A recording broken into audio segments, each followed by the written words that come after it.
Welcome to The Walk-In, a podcast where doors stay open and stories unfold one conversation at a time. Hosted by Christopher Michael Sean, author, poet, actor, and lifelong student of people and purpose. Here, you're more than just a listener. You're part of the room, part of the story. In every episode, someone sits down, breathes deep, and shares what drives them, what keeps them moving, and what keeps them dreaming. This is a space for dreamers, doers, and those still finding their way. So pull up a chair, pour something warm, and let's take a walk into the soul. Hello everyone, I am horror author Jason Davis, the writer of spooky scary books to keep you up late at night, make you afraid to turn off that light. Here we have all the slice, not the spice, ready to give you your next nightmare. I've been publishing now, writing since 2009. Inside the Mirrors was my first book, and my latest is actually the new omnibus, The Bite, from of the Nightwear series. I've got now, I think, 12 books available. And if you want, I can run you through the quick minute 30 down and dirty summary of them all. Or if you want to actually take longer, I can. But I think I've got it down to a minute 12 yesterday where I could describe all my books in a minute and 12 seconds. Well, I'm not going to time you on it, but I would love to hear about your book. So, what was your first book? So my first book was Inside the Mirrors, and it's about Rob, who's a Chicago police officer. He gets injured in the line of duty, and during his recovery, he starts to feel the city is just not as safe as it once was when he first grew up there. So he moves his family to a small town, becomes a deputy. Unbeknownst to him, there's this evil spirit that uses the mirrors in the town to possess the men and turn them homicidal, so they're massacring their families. Now, he has to find a way to stop it before he himself is possessed, so he can continue to keep his family safe. Nice. Okay. And I'm assuming you want to go on with your other books. Go ahead. Okay, yeah. You were talking about the cover art. The cover art for it is actually the new cover art is the 15-year anniversary edition, as it just got re-released a year and a half ago, and it's got kind of this cool farmhouse with a skull, kind of a skull, mosaic of a skull overhead. And really love what Don Noble did for a cover for that. My most popular book is Book Mail, and it's about Lexi, who is a social media influencer. Yeah, I love those being on those social media sites. And well, she loves to do book reviews and hang out in lives and all those fun things that if you watch me regularly on TikTok, you probably enjoy as well. I do regular TikToks. And she ends up getting taken by her favorite author and quickly realizes that all these books that she's been reviewing, well, guess what? They're all true. Now she's got to find a way to change the narrative before she herself becomes the main character of his next novel. It does have a dark demonic twist to it, and the ending definitely goes to 11, so make sure to check your triggers. But that is Book Mail. Then we have Demon Seed. Demon Seed is about David, who is a 9-year-old boy whose nightmares have started to come alive. And as these monsters are escaping from his imagination, it's about those around him trying to protect him and keep him safe. There is my Invisible Spider series. Currently, the first two books in the series is Hatched and Caught in the Web. And that is about these demonic spiders that get inside you and turn you into zombies. Fun part of it is you can't see the spiders until you're already infected by them. We have Dead Friends. Dead Friends is about Lizzie.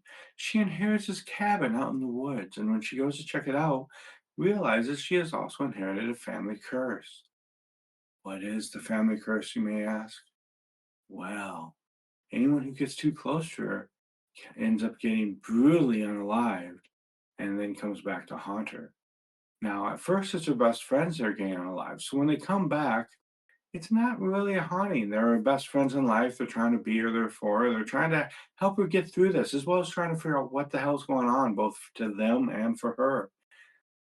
But as time goes on and more people get unalived, there's this resentment that starts to build because these friends, the people are no longer her friends. There's these other people that, anyone who gets too close. And so things got started to go really dark. And They start bringing this chaos element going on around her. It starts off as a grief horror novel, moves into this occult, paranormal, supernatural horror novel that ends with a cosmic twist. Then we have The Bite, which is the latest book, like I was just saying. Now, it is actually a four-book omnibus. So, for those that are watching on the TikTok live stream, I'm holding up the first four books in the series that are the collection. And it comes with April Wears Day, My Word Valentine, New Year's Eve, and Night We're at Christmas. Those are the first four books in the series, and all of those are included in The Bite.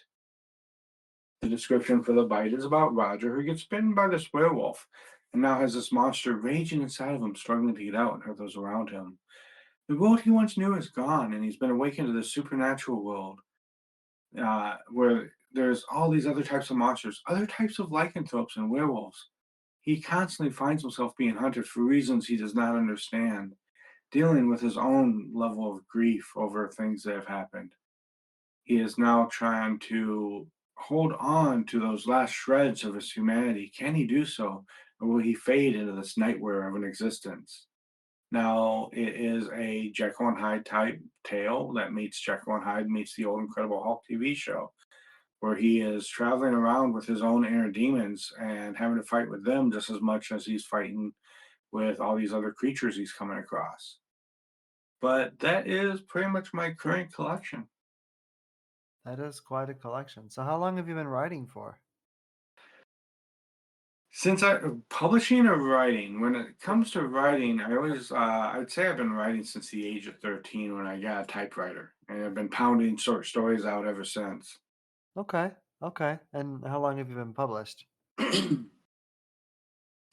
Well, I've been publishing since 2009. That was when Inside the Mirrors came out, December of 2009. And after that came Hatched, and then Caught in the Web, and just kind of been continuing on since then. Okay. Okay. What in like whenever I think about like my first book, I know I was it was actually more of a short story. I was like 13 years old, and I saw one episode of The Walking Dead, and I was like, yeah, I could easily like do a better job. Like I could do a better job in my sleep. So I went to writing. I remember I took notebook paper and for some odd reason wrote sideways on it, so like not along the lines but against the lines, and I don't even remember most of it, but it was back in my hometown. It was back in Mustang, Oklahoma, actually specifically. There's like a gated community there, so I was like, yeah, that's where we'd hang out. There was like this big firework building, and that's where we'd get our ammunition stuff. It was really really dumb, but I know that for me, writing has always been a way to kind of have fun and be creative and put silly basically just put silly stuff out there. Not just silly, but abnormal things. Like I know in media, like Alice in Wonderland, like the Mad Hatter was one of my favorite characters because of how abnormal he was. Like Captain Jack Sparrow was one of my favorite characters because of how abnormal he was. Um, and so for me, whenever I create anything, I kind of have that whimsical mentality. Like, okay, I like this, but how can I make it a little bit more different? So I'm curious, like for you, whenever you started writing, what was it for you? Like, what made you wanna write? I think I get asked this a lot during my TikTok lives, and I know my answers definitely changed the more I get asked this question because the more I think about it, the more I remember more things. Because hell, before I got asked that question for the first time, I hadn't really thought much about it. It just had become such a part of me and who I was. But the more I think back, I was a terrified child. Very much so. I remember this was a recent memory that I just started to conjure up recently, but I remember back when I was around sometime around the between 7 and 8 years old, and I had bunk beds, and I would purposely sleep on the bottom bunk all the way tucked to the back, so that if a Dracula, and it was actually Dracula who I was afraid of, would come into my room in the middle of the night, he wouldn't see a kid sleeping in there because I would be hidden in the back of the bed, and that's how I slept all the time. So I was pretty much a terrified child growing up. I got it older, and my mom was always big into horror movies, and pretty much everyone I knew was always big into horror movies. And I would be exposed to them. I wasn't even a fan of them at that time yet. It was only after the age of 10 that I got to the point that I was like, I'm done being afraid. And I would force myself to start watching those horror movies that got me over my fear of them. But in all that time, I was just always really good at scaring myself. So I have an overactive imagination. So I would start to get to the point that when my parents got me that typewriter, I would just start typing out these things, and I scared the hell out of myself so many times. I remember the one time I was home alone, um, and I was just typing away a short story, something about a killer in the house. And you just get those little ticks in the house where you just hear my dad had the stupid cuckoo clock, hearing that tick away, had the fish tank going, and you just start feeling like there's somebody else in the house with you. And I got myself so freaked out writing the short story that I actually went outside and went to the park and went playing outside because I was too afraid of being home alone. Got in trouble, of course, for leaving the house when I shouldn't be, but you know, uh, it was just I was just always very good at terrifying myself. And by writing the short stories, eventually, after writing them enough times, it helped me get over my own fears. Nice, nice. I know I know for me, whenever I first started writing, like I said, I had that zombie apocalypse book. And then eventually, as I got older, I was 18 whenever I went back to writing. And I wrote Thomas Ferguson, which is the story of an Irish detective. His father passed away whenever he was young, and the man who gave him all of the items of his father, like there was a hat, there was a watch, and a car, when those items were given to Thomas, to Ferguson, the watch was bloody, and that's like how he knew that that man was the one that killed his father. Because how was the blood not dried? And if that watch, if it wasn't in his locker, it was on his body. So why was it taken from the scene? Stuff like that. So that's whenever Thomas realized that that man had killed his father, but that man was already long gone by that point. So then the story goes into this very big dynamic of, okay, he doesn't want to become his father. He doesn't want to become the cliche of, oh, I'm going to go solve this crime. But he keeps getting dragged back into it until eventually he just gives up. He goes into it and he does kind of become his father, so much so that he becomes a workaholic, just like his dad. And that causes his later son to actually leave home at the age of 16. And that son, Noah Sean, actually, he has his own book. So Noah, whenever he leaves his father, and the reason he leaves his father, I'm not going to spoil anything, but there is a reason he leaves his father. And so he starts his own story. He becomes a lawyer and eventually reconnects with Ferguson in a very interesting way, but I'm not going to spoil Mhm. anything again. But yeah, and then there was a saga with their ancestor, Tobias Ferguson, who was a judge in the late 1800s. And then it shifts on to like the antagonists of the entire saga, which is the Scaletta family, which is a like mafia, organized crime sort of cliche.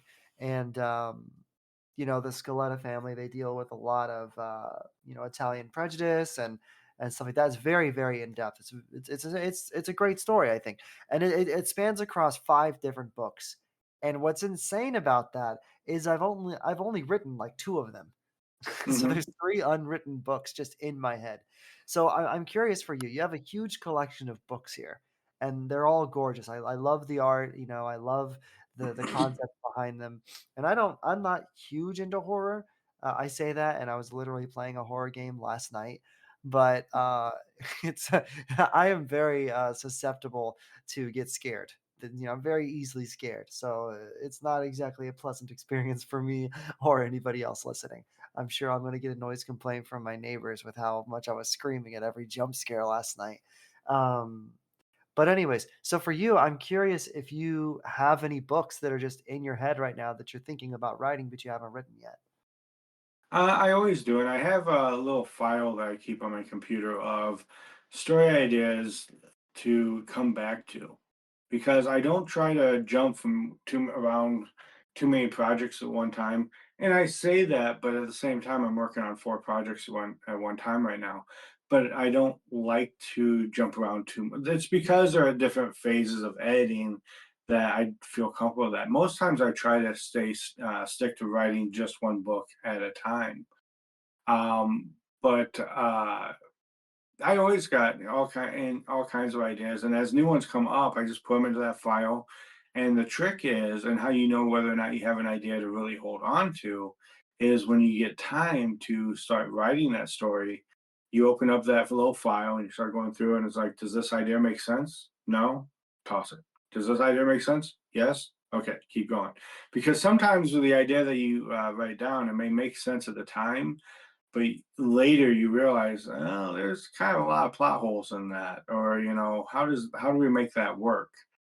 My next book to actually come out is coming out May 19th. It's called Book Mail: Creative Nightmares, and that one, part of the story to that book, I realized as I was getting ready to write it, I'm like, man, there's all kinds of plot holes in that idea. Which the original concept was a writer takes his nightmares, puts them into his books, and then the people reading those books start experiencing those nightmares. And it's a cool concept. Sounds like a lot of fun, but when you start to go through the logistics of trying to write it, I started poking all these little plot holes into all the plot holes. But as I started thinking of another book, which was another book mail book. I realized by combining that idea with this writer who is writing a book, and it's an art copy going out to people, so they don't have an established fan base. So it's a much smaller crowd of people that would initially be infected by her work, that it came together. So I actually took two of those ideas and put them into one. And that's what happens a lot of times with my books is I'll come up with all these little ideas. I put them into this little notebook on my computer. And then when I come back later, I'm like, that's an idea, but it's not working on its own. But if I mix it with this idea, now it's starting to work, and that's how a lot of my ideas come together, is not just one idea, but multiple ideas being melded together into one story. Yeah, exactly. That's literally the whole Ferguson saga as well. Is it all started as one story? It started as Thomas James Ferguson, the story of this Irish detective, and then I was like, he has a son, and he has this interaction with the Scaletta family, and so there's already branching potential there. And then even after I came up with these really like this idea for these 5 books, I also had that situation where I was like, okay, does it make sense for me to do this? Does it make sense for me to do that? Let me look at like potential plot holes, especially between the books. Like for the longest, I wanted to do so with the Ferguson book with Thomas James Ferguson. I had it to where there was too much going on. There was too many plot twists. I feel like I You every know? chapter was a plot twist. So like, oh yeah, this guy was actually that guy. That guy was this guy. And this was happening because that. And then I whenever I read it, just skimmed it because I think that there's a lot of power in like detaching yourself from your work and you're like, okay, let me take a look at it like next week and just read it. So that's what I did. Mhm. I read it and I was like, ooh, okay. And so I started taking notes. And then I had my friend also take notes. Like she read it and she took notes and she loved it. She was like, listen, this is great, but you're a little crazy with the plot twists. So I was like, okay, all right, I'm sorry. So and the plot holes as well between the books, different things happening with one character that wouldn't make sense because of what happened in the last book, and managing character growth. There's a lot that goes into book writing. And did I just hear a vacuum cleaner in the out? Oh my gosh, they're cleaning the hallway outside of my apartment. I really hope that that's not going to come onto the podcast audio, but it's fine. If it does, it's fine. Um, anyways, so I'm curious for you because you've been Mhm. writing for a long time. You're a very creative person, and you've even got ideas, ahead of time. If you could say something to someone who has an idea of a book or even a book series, what would be something you would say to them? Well, Like if they I'm going to if go they're back a little bit on that first off because you were mentioning about how how you had the plot holes and everything else. This is part of the reason why I got four different projects I'm working on at one time, and I mentioned that it was because of editing. Because I have the one book that is done that is been rewritten a few times, and it's currently with my editor. I have the second book that I'm currently working on rewriting right now. I have the third book that is the one that I finished. I am currently kind of set off to the side a little bit, so I let my mind clear out, clear the cache a little bit on what that story is about. So when I go back through it, I'm a little more detached. And then I have the one that I'm currently actually physically writing right now. So that way, as I'm working on rewriting the one, I'm got the other one sitting. So that's the reason why I have four projects going on right now. And that actually you're talking about the detachment, that's kind of where that comes in at. Now, that leads into my advice in this way. I always talk about a lot of times when people ask me my advice on getting into writing and writing that first book. How do you do it? What do you do? And that is when you write that, just for the for most part, focus on getting that first draft done and don't start all these other projects. Now, like I said, I got four other projects, but that's because have they're all in different stages of being complete. When it comes to the actual writing, don't jump from one book to the other and leave it low a quarter of the way done here. Uh, have another book that is a quarter of the way written. Don't get to where you have 5 to 6 books that are only a quarter of the way written. Instead, focus on staying writing with it. Just focus on getting that first draft done. And if you have other ideas come up while you are writing, put them in that little note. Like I said, that's why I have a little notepad out there that I put those ideas in to come back to later. Save those for later. If there's a good idea, it's going to hold. But focus on the one book at a time. Get it written. And I don't care if you get to a point where you just feel like the book is utter crap, that's boring, that you just find it to be the most trivial thing that you've ever heard of. Keep writing it. It's worth getting it right and done. And if it doesn't turn into a finished a book that you want to publish later, that's fine. You got that experience and you got that exercise. Keep up with it though. Keep writing it because where the books really start to come together is in that second, third, sometimes fourth and fifth draft.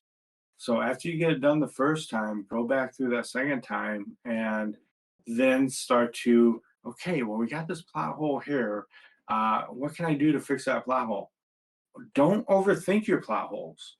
One of the ways that I do is if I have a plot hole that I'm coming across, I try to think about, is this a plot hole that is something that I need to rewrite a whole bunch for?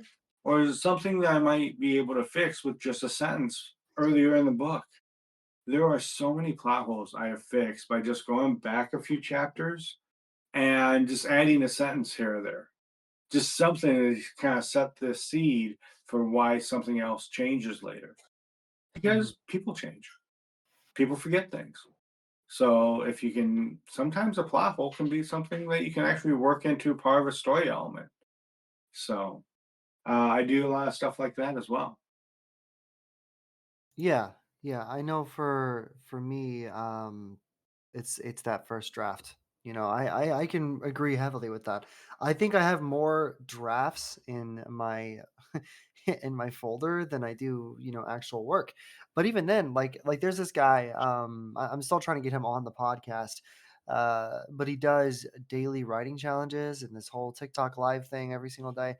Hmm. Which TikTok is such an amazing tool to use to broadcast your dreams and your books and stuff. And I think it's awesome that you're using that. I see a lot of authors using it. And in addition, by the way, I know I mentioned Edward Bowers to you, the guy on TikTok, his indie author community. There's another community, the guy that I Hmm. just finished an episode with.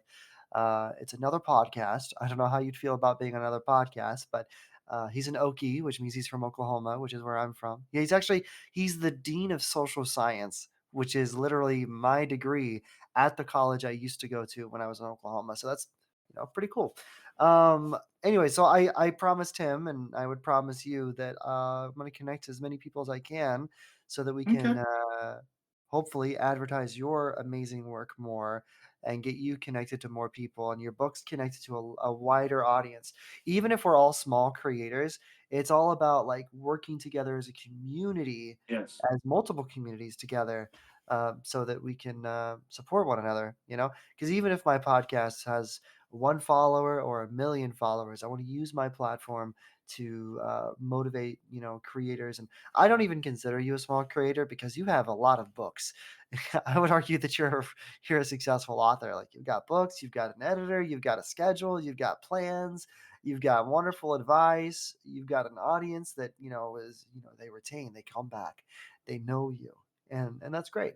And like I, as somebody who, whenever I was younger, I really wanted, writing to be what I did. I loved writing. I loved being an author.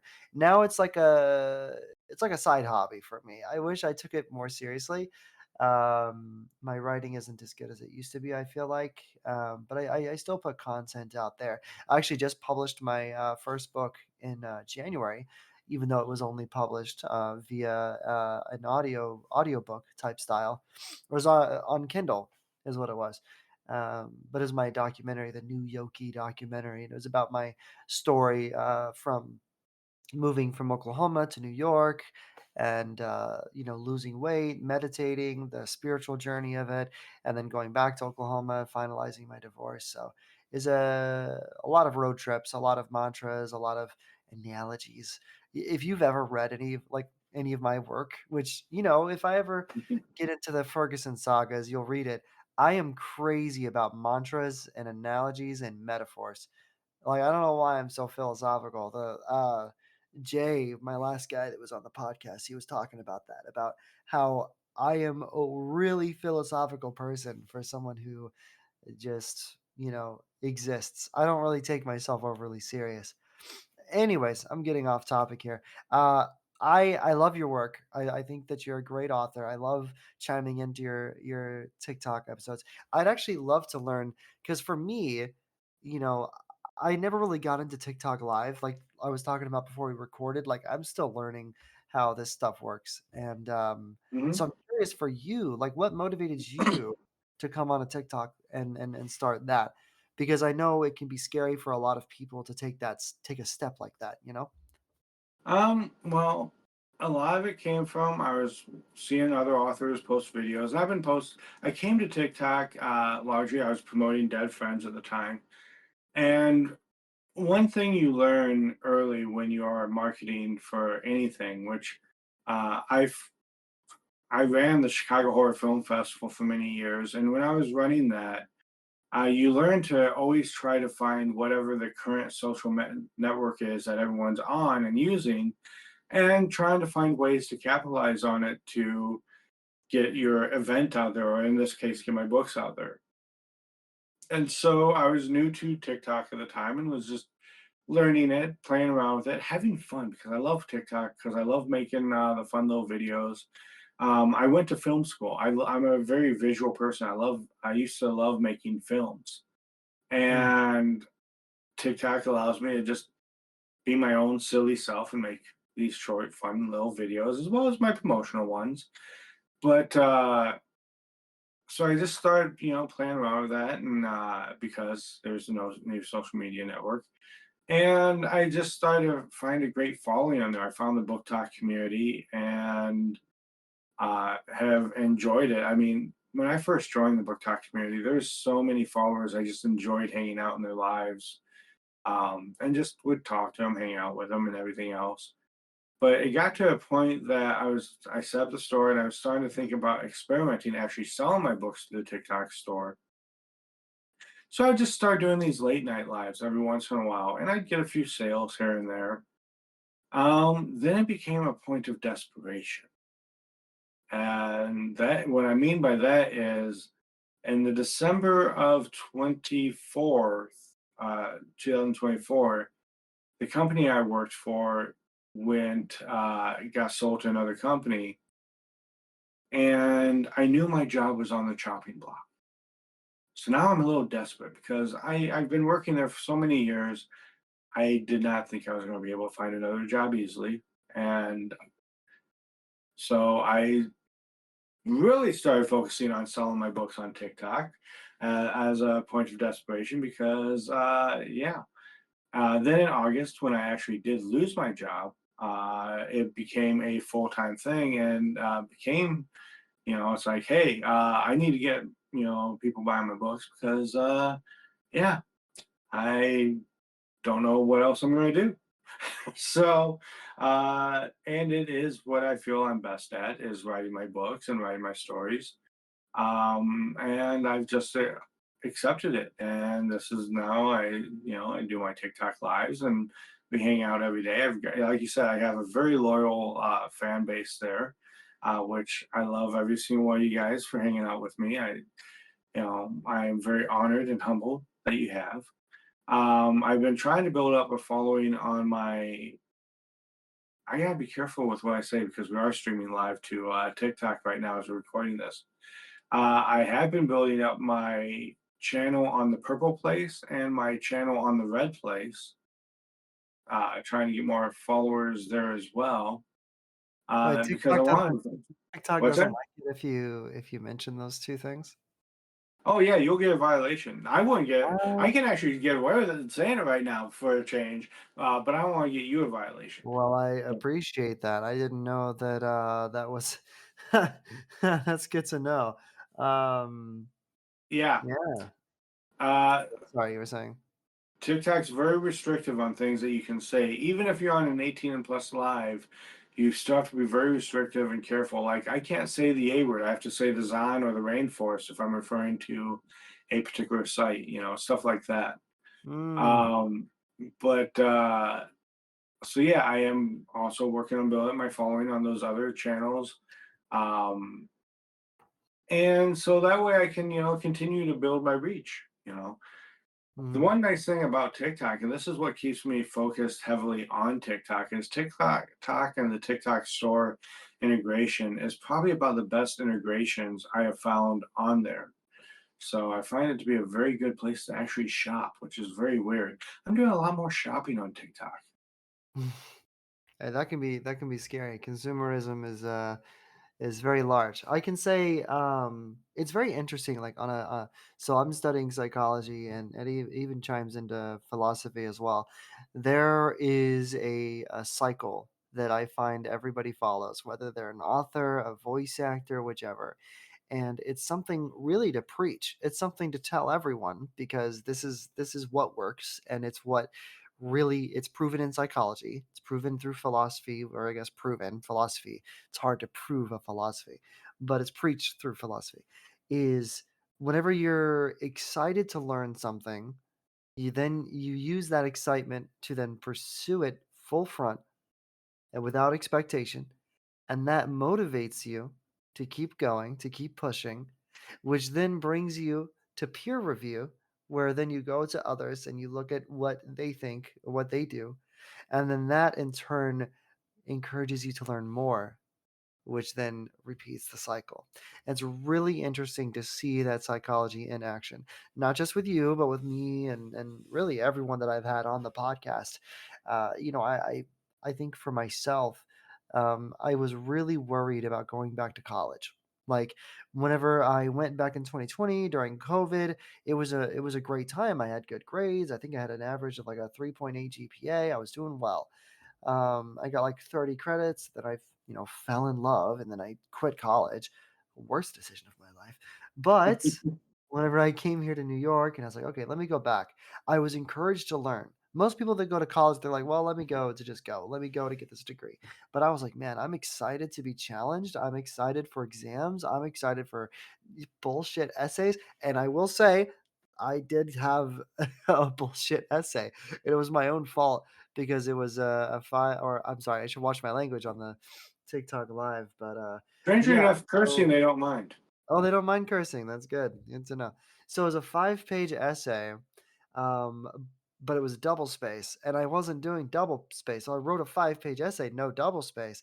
And then whenever I put it into double space, it was now 10 pages, which was 5 pages over what the professor wanted. So I had to trim it down 5 pages worth of content. And I cried for every word that I had to trim. But still, like, that was a learning moment for me. Okay, hey, maybe look at the format before you start writing. That's like, yeah, so, um, but yeah, it's been a great time, and now I'm more encouraged to come at it with more intention because my grades are actually good this semester, really good. Hmm. And then, the peer review going, and I've had conversations with professors in private and such like that, and which is just going to motivate me to go again next semester and go again and again and again.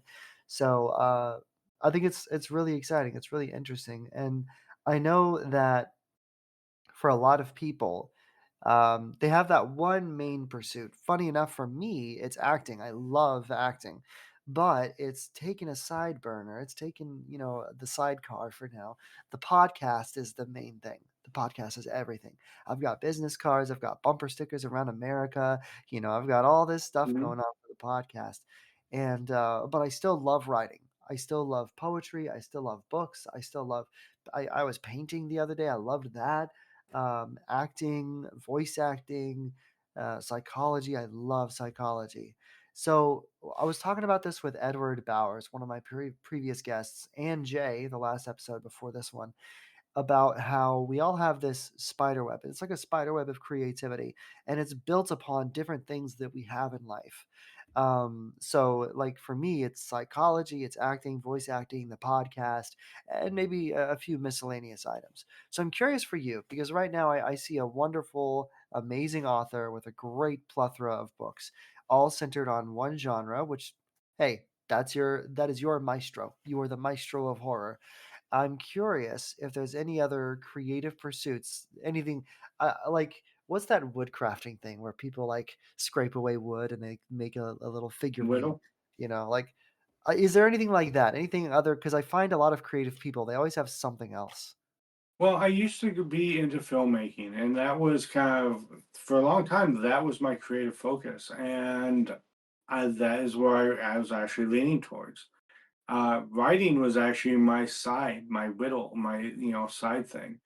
But I realized really quickly that I am not good when it comes to filmmaking. Maybe screenwriting, yeah, screenwriting I think I could do, but when it came to directing and trying to bring my visions to the screen like I wanted to do, I failed miserably. I go back and watch some of the short films I made, and I enjoy them, but they're bad. I know Mhm. they're bad. They're terrible, and I think of things like that, and I but it was my passion, so that's what I was trying to go into. When it comes to telling crafting a story, I can do that. I've always been really good at cr- making up a story. You bring up that essay. I kept thinking about how, yeah, I was great in college when it came to writing essays because I can bullshit like nobody. I'm a great bullshitter when it comes to writing things down. What's the word? Um, I was able to write at least a essays that would give me C's and B's, sometimes A's, and not know anything about what the hell I was talking about. I'm a great bullshitter when it comes to writing. So I part of my reason why I love to write is, I'm good at bullshitting. I'm good at crafting a story, you know. No, that's good. So I and yeah. Sorry, go ahead, go ahead. Oh no, I was thinking I was going to say something else, but no, that's pretty much No, that. that's all good. That's all good. I can say this, and this is my own thing. Failure is a necessary milestone on the pathway to success. I've had more drafts written about books that I've never even touched again than anything else. And filmmaking is the same thing. I love acting, and I in no way do I regret my degree in acting and modeling. I don't regret the contract that I got through Model and Talent Management. I don't regret the certificate that I got through John Casablancas.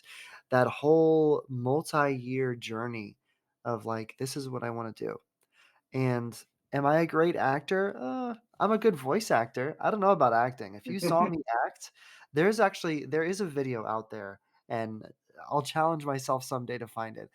It was a project that I did my junior year of high school, and it really showcases just how awkward I am on camera because it was bad.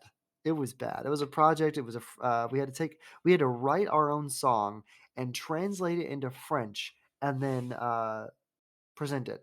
We had to do something in French, but that's what we decided to do. And I don't even remember the lyrics to the song, but it was a heartbreak song, something like that. I was the one singing the song, and I was the actor in the video. My friend was just the one videotaping the whole thing, and it was a glorified mess. But what I can tell you is that every single mess you make turns into a masterpiece. I mean, every Yeah, author, every writer, every artist, every actor, they have their mess ups. They trip on stage. They stutter. They, have drafts that they toss into the wind. And it's all part of the process. I wouldn't say that you're a failure at filmmaking. Yeah, you failed at it, but that doesn't mean you can't succeed. And I would challenge you, even if it's a side thing, to dip into it a little bit. Dip your toes into it. If it's something that you loved, then you likely still love it. And you might be surprised as to how it fuels your writing because yeah. as you're allowing other creative outlets to be fed, your main There's outlet is fed as also well. the heartbreak. So I'll tell you the reason why I'll never get back into, at least in the indie filmmaking. There Okay. is the heartbreak. There is just like I'll never put together another event, organize another event again, just because I got so burned out after doing it for so many years. With filmmaking, it comes from the heartbreak of seeing a project not get done after you commit yourself so much to it. So I will not put myself through that heartbreak ever again. But you're mentioning about acting. I'll tell you this right now. When it comes to acting, you said you didn't do a good job. Here, I'll put this commitment to you. If you understand the character and you throw yourself fully into it, you will be able to act. You just need to understand and throw yourself into it. I was actually in a feature film. I was the assistant director on the film. So because of that, we needed some guy to just walk into the store and say a line. So I did it, and I did it poorly. But if I was to do that now, I wouldn't just be a guy filling in to do the one day thing. I would actually commit myself to it. I would go in, I would have some fun with it. I was playing some, like just drunk homeless person walking into the store. I would probably go full on to that, just stumble around a little bit more, maybe knock into the building a few times on the way in. Have fun with it. Really give that character some character. I played that character so blasé that it was terrible. But now, if I was to do that and not be the scared kid that I was at the time, I would easily have some fun with that. And yeah, you just gotta commit yourself to it. And I was the assistant director. I was not trying to act. I was not trying to commit myself to doing that. But Mhm. commit yourself. Do it. Yeah. This reminds me of because you mentioned you worked really hard on that project and then not seeing it come into fruition, not see it bear the fruit of which you nurtured. I can completely relate to that because there was a point, I want to say it was 2021, 2022. I started a 5M role play server, which 5M is like Grand Theft Auto 5 modded. So you're able to like role play as a cop, role play as a criminal, role play as a judge. And it was really fun. You get to dive into this character, create this character, do the voice, whatever you want to do. So it's basically acting with minimal effort but extra steps, I guess. And Mhm. it was a lot of fun. So I created this server. It's called Illyria Second Life. Funny enough, Illyria is I put that name Illyria into the book that I wrote, Thomas James Ferguson. The city that he's living in is Illyria. And what I didn't know, funny enough, what I didn't know is there actually is an Illyria in Ohio. So I picked a random state, Ohio, and I put the name of my old server, Illyria, put them together. And apparently that's a real place. So apologies to anybody who lives in Illyria, Ohio. I did not know you existed. Um, but needless to say, it was. It was interesting. I put a lot of work and money into it, hundreds of dollars, and countless hours. There was times where I would stay up for 20 hours just deving. I'm working on code. I'm just coding my life away. Code, code, code, code, code. Like, oh, Mm. there's a red line here. Let me fix that red line. Let me fix this one. All day to keep this server going, to get it up, to install new things. Advertising all across multiple platforms, and it never kicked off. And I ended up giving it to a friend of mine. He ended up shutting it down, and it never went any further than that. I've had people come to me like, "Oh, we want you to start up another server, another role play server," and I told him, I'm like, "No, that's not happening. I love 5M, I love it to death, but just like you don't want to do filmmaking anymore because you're burnt out. I was burnt out. Yeah, I will join a 5M server every now and then, but I will not own one. It's way yeah, too exhausting." And I respect that. I respect that because to a degree, there's only so much you can do before you're like, okay, I'm good. I feel like whenever it comes to your dreams, whenever it comes to your passions, sometimes they do evolve. Maybe at one point it's filmmaking, and the next moment you're an author. Maybe that's what it is. yeah. For me, it was acting, and I feel like it's evolved into podcasting. That doesn't mean I've given up on acting, but I have No, given up on owning my own server. That's for that's for sure. So, but but yeah, no, and honestly, like I think this is a great message for people who, have these passions that like, yeah, if you're feeling burnt out, find something else. Find something that yeah. rejuvenates you, that makes you feel alive, that makes you feel happy. You don't have to, oh, just because you love something, you don't have to stay there. You don't have to stay in that thing that is not revitalizing your energy. If it's not making you feel alive and not making you feel happy, there is something else out there that is going to make you feel amazing. And this is why I love doing my TikTok lives that we do, every day.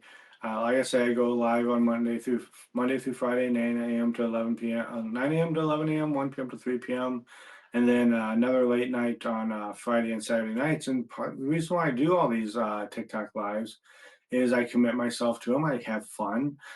We just go on there, and whatever happens, happens. And it is kind of this whole performance of trying to uplift and try to make people enjoy the vibe, and we get to have some fun. And do I sell a lot of books? Well, yeah, we sell a lot of books, and that's part of the whole thing. If you come into the lives, you can buy the books, and I'll sign and personalize them right there, and it's all part of that.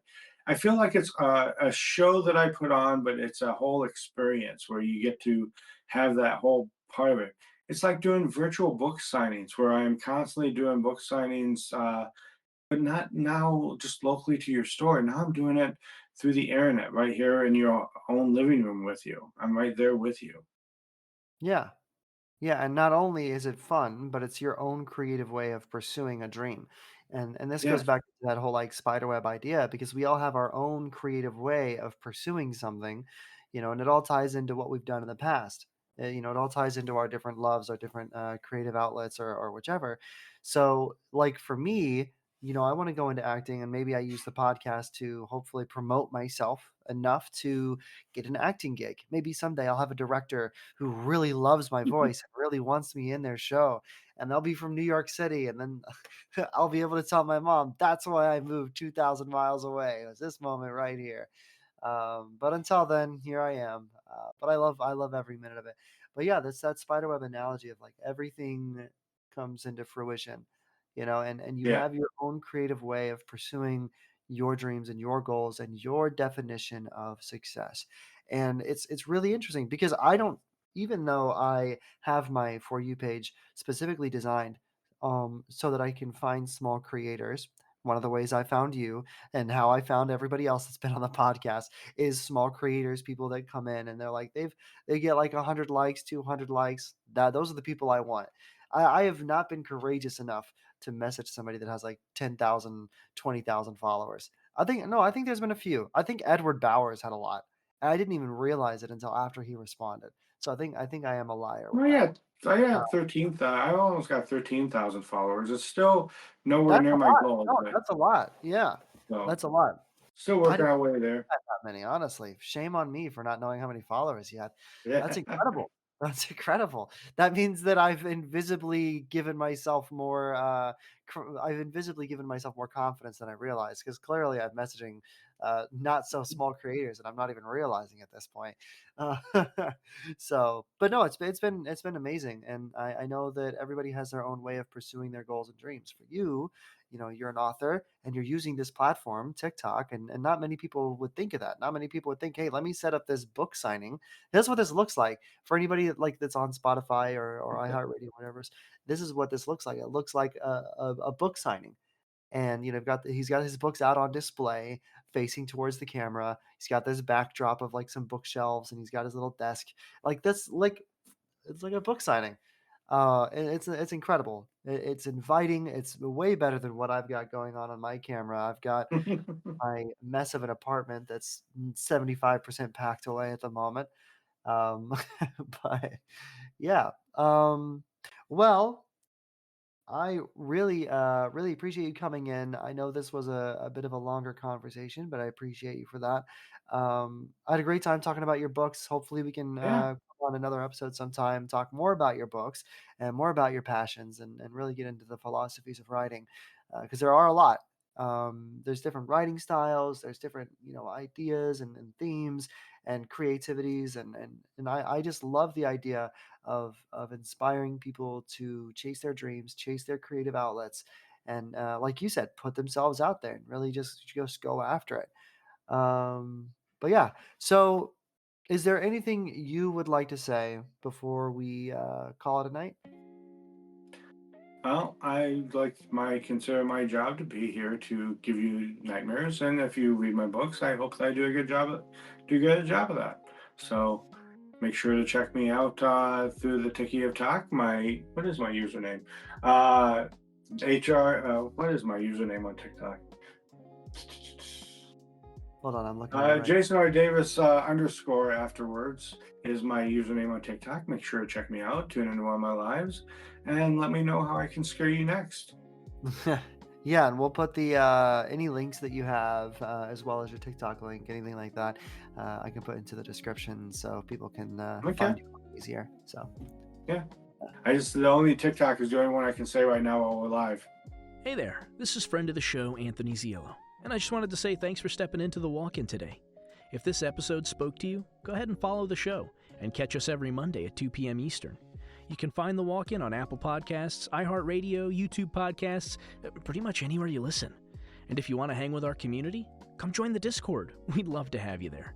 A huge shout out to the Podmatch community for having us with them. Their support for dreamers is unmatched. Until next time, take a breath, stay inspired, and as always, we'll walk together again next week.